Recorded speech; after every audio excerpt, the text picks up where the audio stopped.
Descubrir. Crear. Aprender. Participar. Televisión más internet. www.encuentro.gov.ar.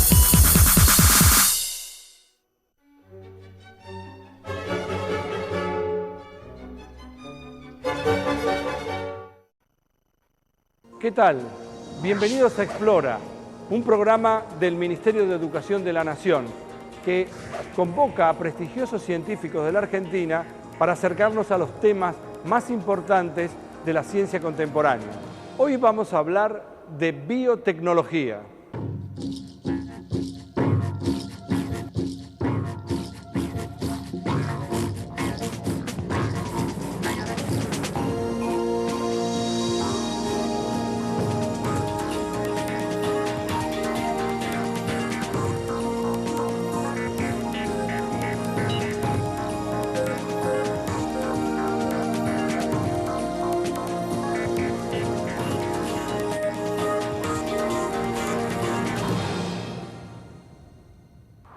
La unión de las ciencias de la vida con la tecnología han permitido generar una nueva disciplina que se conoce con el nombre de biotecnología. Esto lo podríamos caracterizar como una tecnociencia. Desde hace unas pocas décadas, la biotecnología nos ha permitido la producción de alimentos en cantidades impensadas. Por ejemplo, la soja transgénica. Por otro lado, ha hecho aportes fundamentales en la medicina. Uno puede fabricar insulina humana. De hecho, en casi todos los procesos de producción de medios y servicios, siempre hay un organismo modificado genéticamente. Ahora, ¿qué es lo que nos permite crear un organismo genéticamente modificado? ¿Cómo se puede hacer para lograr que una planta sea más resistente al frío, por ejemplo? O lograr que una vaca produzca una hormona humana. Bueno, para dar algunas respuestas a estas preguntas, vamos a consultar al doctor Eduardo Ceccarelli.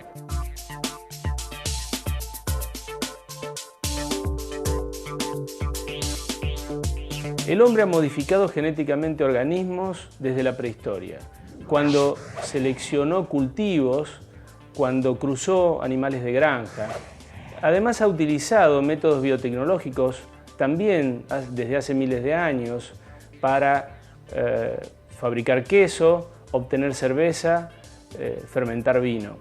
Pero realmente desde hace unas décadas que esto se ha revolucionado realmente a partir de la llegada de lo que se conoce como métodos del ADN recombinante.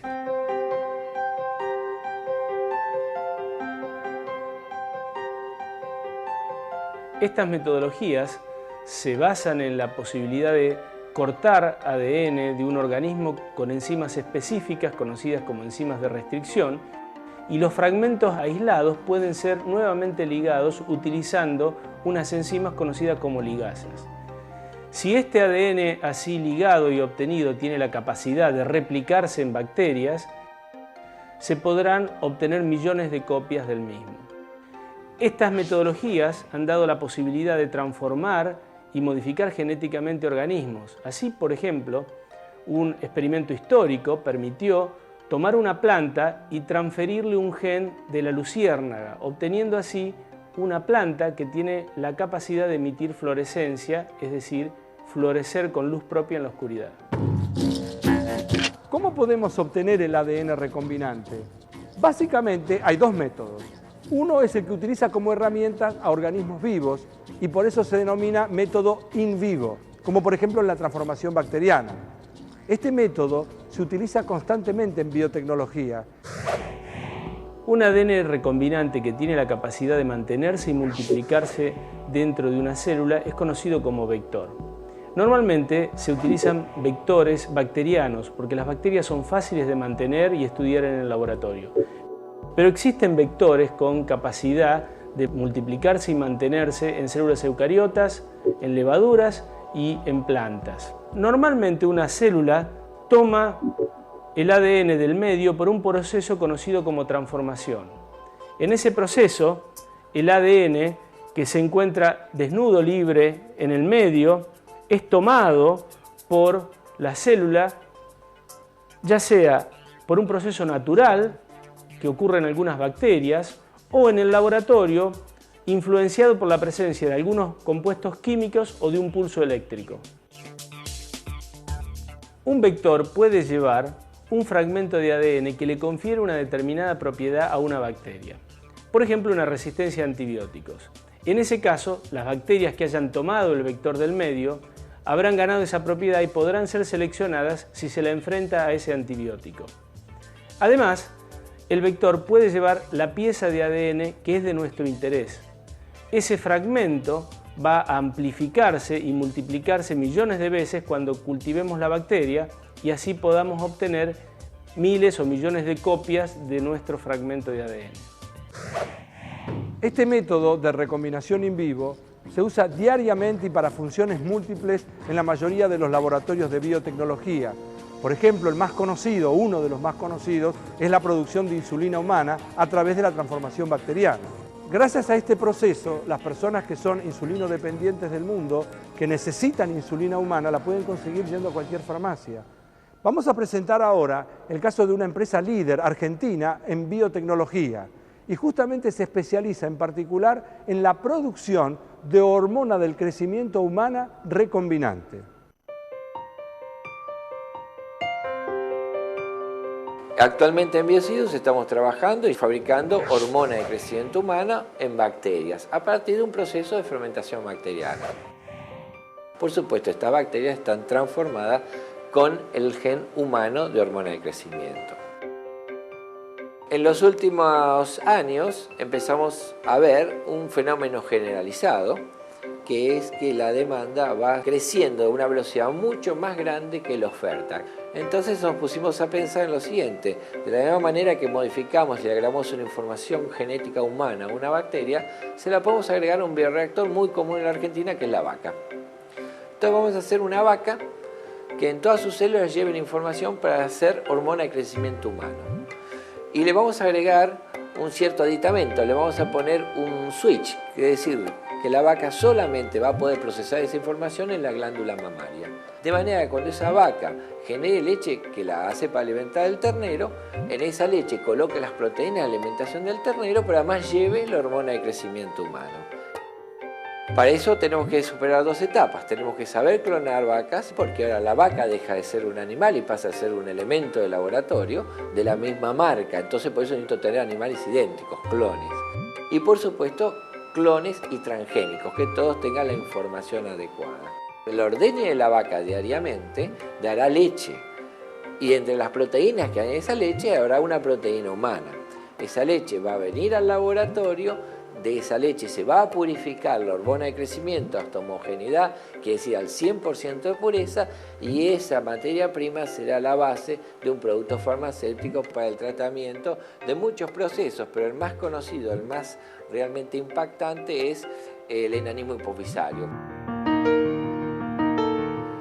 Con el 10% de la leche anual de una sola vaca podemos generar hormona de crecimiento suficiente para brindar el producto a todo el mercado argentino. Con la leche de una sola vaca cubriríamos la necesidad de toda Latinoamérica y con 20 vacas el mundo. Eso es el impacto de la tecnología.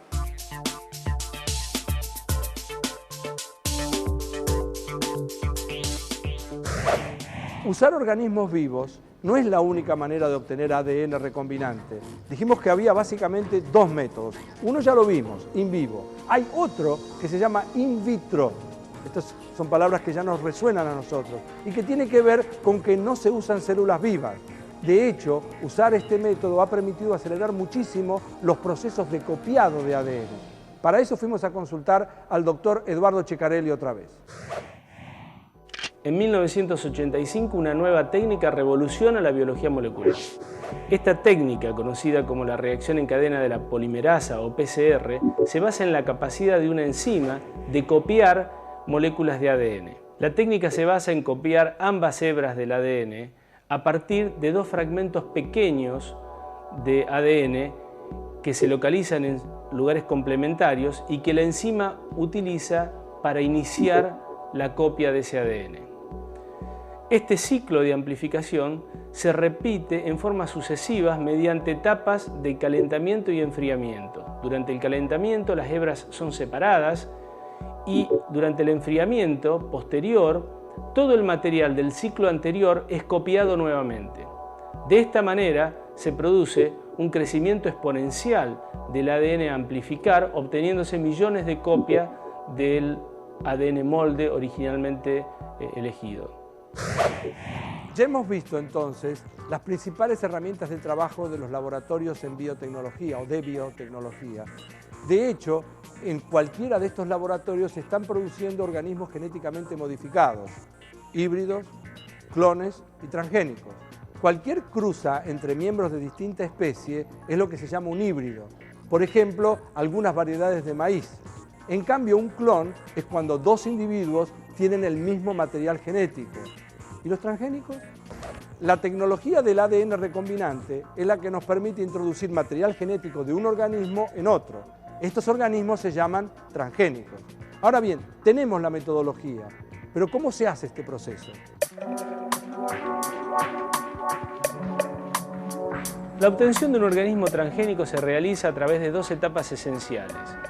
En una primera etapa, el ADN con el cual quiere transformarse al organismo debe ser introducido en sus células. Para eso, se utilizan métodos en los cuales las células son sometidas a pequeños pulsos eléctricos de alto voltaje, son incubadas con algunos reactivos químicos o, en algunos casos, son bombardeadas con microproyectiles, pequeñas balas, que han sido recubiertos con el ADN foráneo. En plantas podemos contar con la ayuda de una bacteria que normalmente se encuentra en el suelo, el Agrobacterium tumefaciens.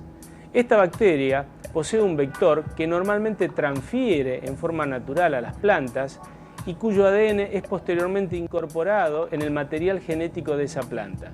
Si en ese vector nosotros incorporamos el ADN foráneo que queremos transformar, ese ADN finalmente será incorporado a la célula de la planta. En una segunda etapa, las células transformadas con el ADN foráneo o extraño que hemos incorporado deben ser diferenciadas de aquellas que no han tomado el ADN extraño. Es decir, serán seleccionadas por alguna propiedad que este ADN que le hemos incorporado les confieran, como puede ser una resistencia a antibiótico. Posteriormente, estas células seleccionadas serán utilizadas para generar un nuevo organismo modificado genéticamente. La obtención de organismos transgénicos ha sido empleada para la producción desde cultivos de interés agronómico, como el ejemplo de la soja transgénica, hasta bacterias que producen vacunas útiles para la salud humana, o animales que pueden producir una hormona que posteriormente es purificada para uso en medicina. Por ejemplo, en el campo, la creación de organismos transgénicos ha permitido mejorar notablemente los tiempos y la rentabilidad de las cosechas, o en todo caso hasta producir vegetales de consumo masivo que sean más resistentes a las malezas o a los insectos. Ahora vamos a escuchar al doctor Néstor Carrillo, que es doctor en bioquímica de la Universidad de Rosario, y él nos va a hablar de una nueva línea de vegetales resistentes al estrés. El objetivo de nuestro grupo de trabajo es desarrollar plantas transgénicas con tolerancia aumentada a condiciones ambientales adversas, tales como sequía, alta irradiación, temperaturas extremas, otras que pueden darse, y que en conjunto representan el factor más importante que limita el rendimiento de las cosechas y la declinación de los bosques naturales. Nuestro objetivo en última instancia es mejorar el rendimiento de las cosechas y preservar el entorno a través del desarrollo de plantas más resistentes. Nuestra estrategia en este sentido es identificar y manipular genes de microorganismos que ya tienen adquirida naturalmente esta resistencia e introducirlos en un contexto adecuado en plantas modelo para determinar si puede transferirse esta tolerancia al sistema receptor. Para ello utilizamos la transformación con Agrobacterium tumefaciens. Esta es una metodología bastante reconocida, este es un transformador natural que como parte de su ciclo de vida introduce un fragmento de su genoma en la planta que infecta. Lo que hacemos en este caso es tomar tejidos de una planta no transformada, infectarlo con un agrobacterium que ha sido manipulado genéticamente y en el cual se le han introducido los genes de interés y luego en un medio selectivo se permite la regeneración de las plantas transformadas. Una vez seleccionadas las plantas transgénicas, se empieza a investigar si verdaderamente han adquirido la tolerancia a la condición ambiental extrema. Para ello se empieza en escala de laboratorio, trabajando con medios definidos, como los que pueden verse en estas cajas. Aquí, como ejemplo, hay una planta de tabaco transgénica, a la cual se le ha incluido un gen de resistencia a altas temperaturas, comparada con la planta control no transformada. Mientras la planta transgénica aparece en muy buen estado de salud, la planta control está verdaderamente dañada. Si los experimentos en este sentido han resultado exitosos, se pasa a cultivo en cámara, en soporte tierra, y si estos resultados también son alentadores, se establecen convenios para realizar ensayos a campos e introducir el rasgo genético novedoso en plantas de interés agronómico. En los últimos tiempos, el campo argentino sufrió una transformación realmente importantísima y de hecho, esa transformación permitió resolver problemas que la sociedad tenía en otros sectores. Esta transformación se debió en gran medida a la aparición de un organismo genéticamente modificado, que fue la soja transgénica resistente al glifosato. Veamos ahora qué características tiene, qué beneficios, pero también qué perjuicios tiene producir en el país soja transgénica.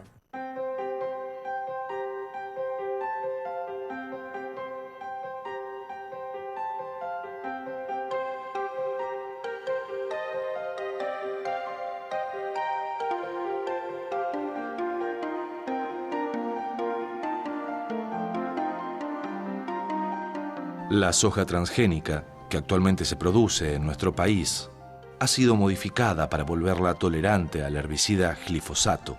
Este herbicida actúa en plantas sin modificar.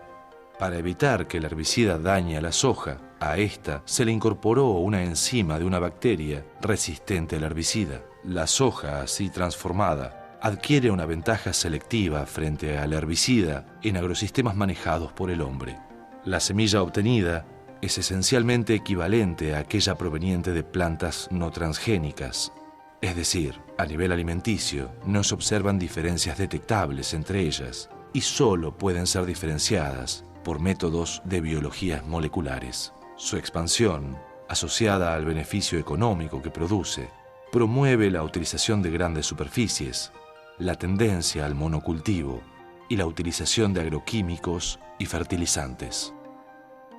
Esto, sin políticas adecuadas de control y planificación, pone en riesgo la sustentabilidad del ecosistema agrícola argentino. En el próximo bloque vamos a introducir la perspectiva ética por un lado, la legal, y también vamos a aprender qué es lo que opinan distintos organismos internacionales sobre la biotecnología.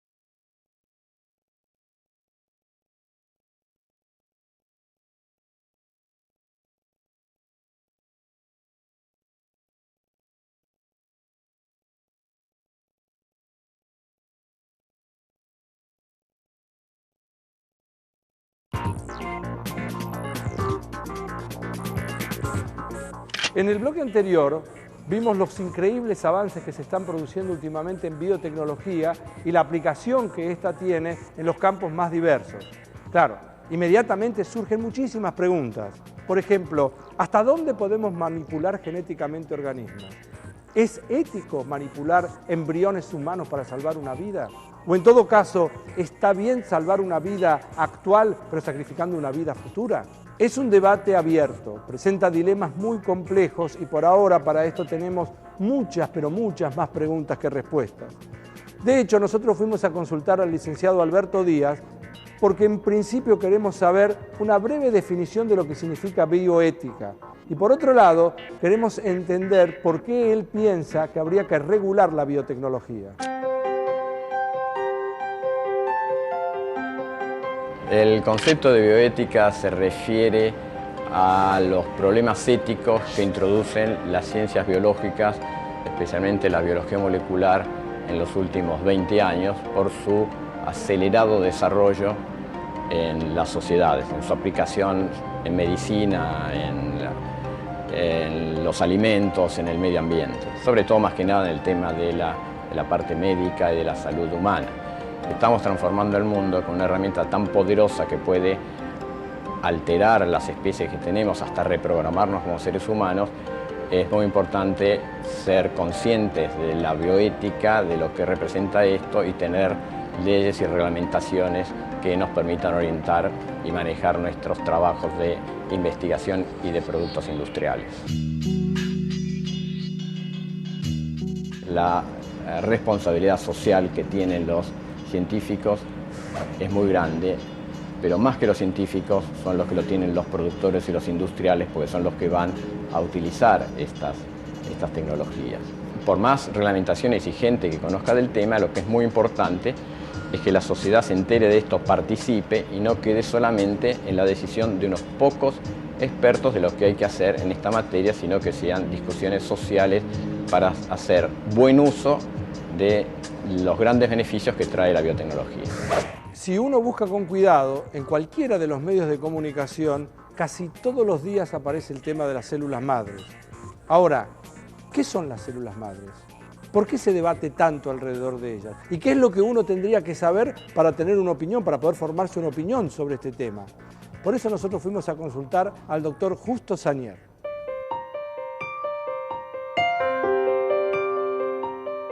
Hoy día se habla mucho de la clonación. Podemos diferenciar la clonación de dos tipos, la terapéutica y la reproductiva. La terapéutica consiste en clonar embriones para sacar de ellos células madres. Y con eso, esta extracción de estas células ocurre en los primeros estadios de la reproducción, y esto sirve para poder tratar muchas enfermedades que hasta ahora no tienen solución, sobre todo enfermedades neurodegenerativas. El problema de este tipo de terapéuticas es un debate ético, un problema ético, porque para aquellos que consideran que el ser humano es persona desde el momento que se inicia la concepción, programar un clon, un embrión clonado, para luego sacrificarlo en las primeras etapas de división celular, constituye un asesinato. ¿Cómo solucionar este problema?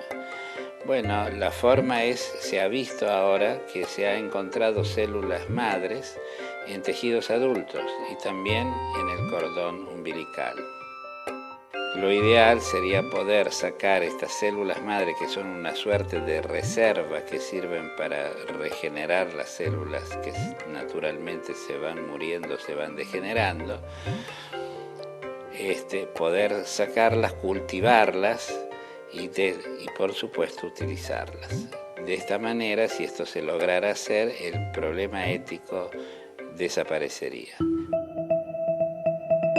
La diferencia entre células embrionarias, totipotenciales o stem cell, todos estos términos son sinónimos, es una célula que es capaz de que a partir de ella generar un organismo completo.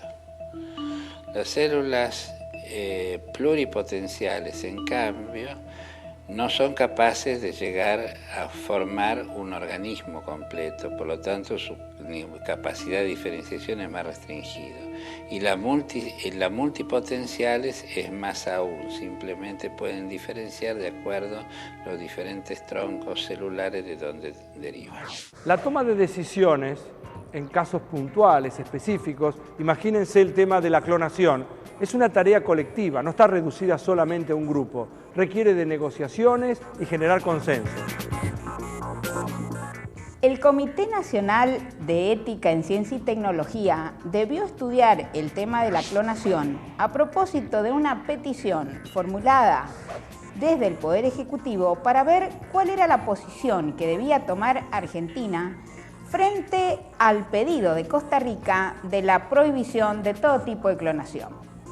El comité llegó a la convicción de que la clonación reproductiva humana debía ser prohibida, especialmente por aplicación del principio de precaución. En cambio, la clonación terapéutica se entendió no tiene estos problemas de tipo ético. ¿Por qué? Un embrión no implantado no tiene ninguna posibilidad de desarrollarse. Por lo tanto, si no tiene ninguna posibilidad de desarrollarse, no hay razones para impedir que a través de un embrión clonado pueda ser utilizado en favor de la salud de los demás. Por último, fuimos a conversar con el doctor José María Cantú, de la Red Latinoamericana de Bioética y además uno de los miembros de la Universidad de Guadalajara en México, y él nos va a contar cuál es la posición que han tomado las Naciones Unidas al respecto. El tema de las células madre ha traído una discusión mundial al respecto, puesto que implica sobre todo la producción de células embrionarias, las pluripotenciales, la posibilidad de obtenerlas mediante una clonación terapéutica. Más de 60 academias de ciencias de todo el mundo, en 2003 se encuestaron e hicieron una publicación en la que decretaron que para la ciencia la clonación reproductiva debería estar prohibida, pero no la terapéutica. La terapéutica debería ser permitida, sobre todo con fines de investigación. Ahora bien, hay muchos países en donde la clonación terapéutica es permitida de diversos aspectos. Tenemos todos los avances que han aportado los científicos de Corea del Sur.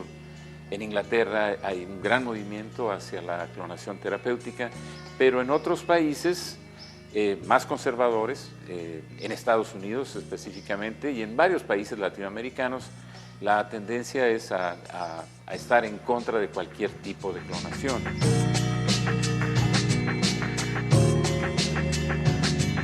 La Organización de las Naciones Unidas, el 8 de marzo de 2005, emitió una declaración acerca de la clonación humana, en la que se pronuncia definitivamente en contra de cualquier tipo de clonación. Sin embargo, en la misma declaración establecen una parte en la que dicen que no debe haber ningún tipo de clonación humana que vaya en contra de la dignidad humana o en contra de la protección de la vida.